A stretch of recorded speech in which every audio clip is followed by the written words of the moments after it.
friends, welcome to Sharekhan pre-market action with me, Shaji Nair. Firstly, a quick look at how the Nifty and other global indices performed yesterday. With respect to the Nifty started on a lackluster note, but picked up steam towards the end and managed to close 50 points odd higher.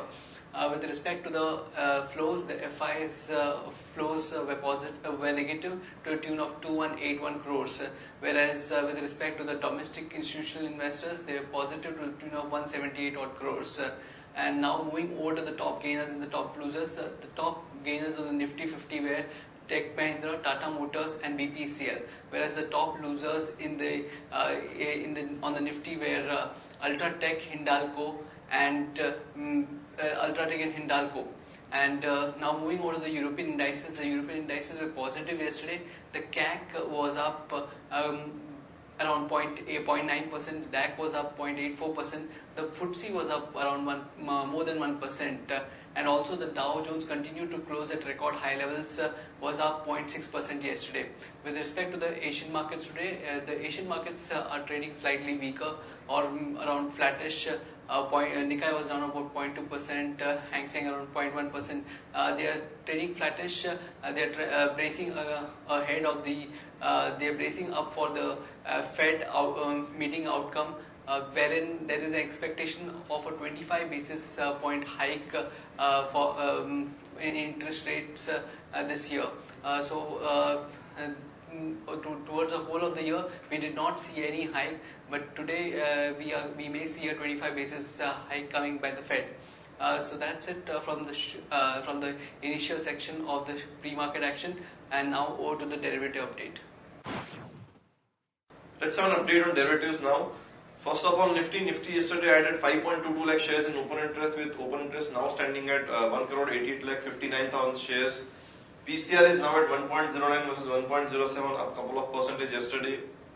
It is still at a comfortable level, and we can see Nifty rallying till PCR is around 1.2, 1.25 level. So some headroom still left for Nifty, maybe around 100, 150 points from here. India VIX is now at 15.92 versus 16.19, down around 1.7%. On the options front, day before yesterday we saw some major activity happening in 8300 call option with a lot of addition, but yesterday the trend was different. We saw Nifty 8300 and 8200 call option shedding some open interest, although marginally, but 8400 call option, which has added 4.99% open interest. So if you look technically, if you look by PCR and if you look by option strike as well, Nifty is indicating 8350 to 8400 level as a resistance point. Whereas on the lower side, the base is slowly shifting from 8,000 level to 8,100 and 8,200. Although 8,000 continue to be the highest open interest strike with 78.6 lakh shares in open interest. But now 82 and 8100 has sizable open interest, and if 8200 is defended tomorrow, in tomorrow's trade, once the Fed meet is over, we can see Nifty moving up. But for all those upside movement, Nifty has to manage to defend 8200 level. Stocks in ban are IBREL and Jindal Steel. FIIs in index futures were buyer by 36 crore rupees. FIIs in index options seller by 135 crore rupees. In stock futures seller by 478 crore rupees, and stock options seller by 76 crore rupees. 5-day VWAP in Nifty now stands at 8210 with lower range at 8210 and higher range at 8300 for the movement for next 2-3 days. And S6 Nifty as of now is indicating a positive opening at 8224, up 8 points from yesterday's trade of 8216. And now friends, let's look at the equity trading ideas for today. We have one trading idea, that is Coal India. Coal came out with its second quarter numbers. The numbers were disappointing. The consolidated profit came at 600 crores versus estimates of 3264 crores. Also, the EBITDA was down 78.2%, and EBITDA margin came at 4.6% versus 19.5% on a YOY basis. So we think that the Coal India may react negatively today, and so one can go short on Coal India, keeping a stop loss at 311 for a downside target of 296 and 289. With respect to other economic related news, we had numbers for current account deficit coming out yesterday, and that came at 0.6% of the GDP, and on an absolute basis or absolute numbers, it came at $3.40 billion versus $8.5 billion on a YOY basis. And with respect to the CPI numbers were also announced.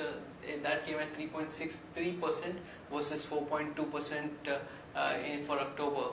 The estimates was around 3.90%. And today we have the WPI, which is set to be announced today. The numbers that are expected are around 3.1% on a YOY basis. And with respect to the demonetization update, RBI says rupees 12.44 lakh crore has been deposited in the banks as on 10th December. And Chief of Oil Major ExxonMobil, Rex Tillerson, is chosen as the next Secretary of State, and so this is sentimentally positive for stocks related to the oil and gas sector, as we can see positive US policies towards oil and gas sector and even crude prices. The MSCI ESG has upgraded Yes Bank's rating to AAA from AA. And according to media sources, Maruti Suzuki is planning to launch its next generation compact sedan Swift Desire between April and May 2017.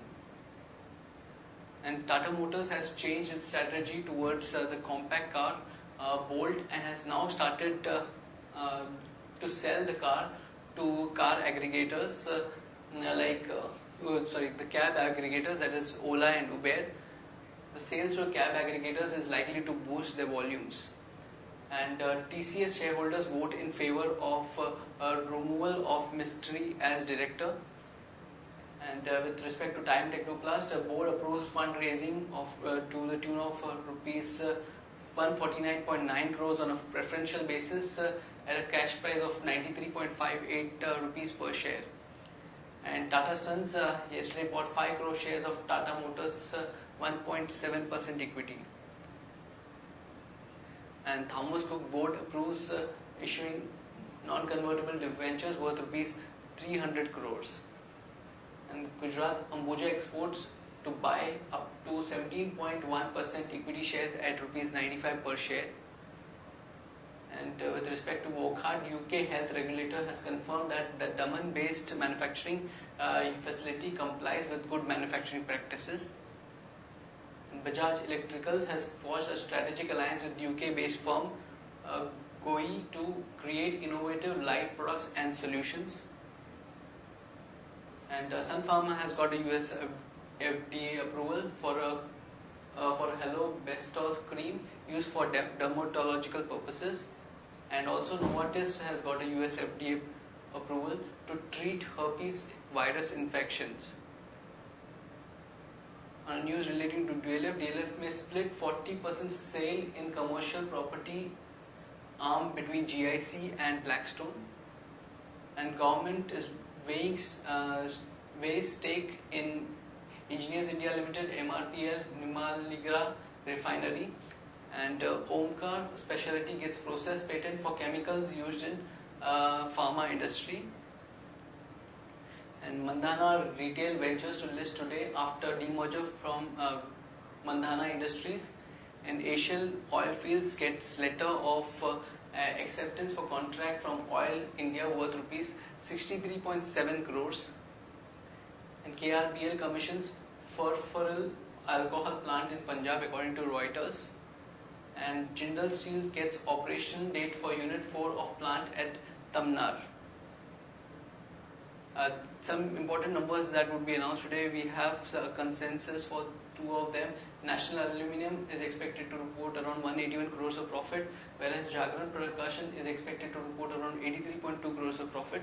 And the other results that would be announced today are MTNL, Titagar Wagons, and Unitech. With respect to the derivative data, we have identified certain stocks which would show a positive bias in today's trading. They are KTK Bank, Tata Elxsi, and Wipro. Likewise, stocks that would trade with a negative bias for today are Bharat Financial, Bajaj Finance, and Ken Bank. With respect to the investment ideas or investment stocks, these are following advisory picks: Apollo Tyres, Zydus Wellness, Navbharat Ventures, ABFRL, and IndusInd Bank. So friends, that's it from the Sharekhan pre-market action for today. Happy trading and happy investing.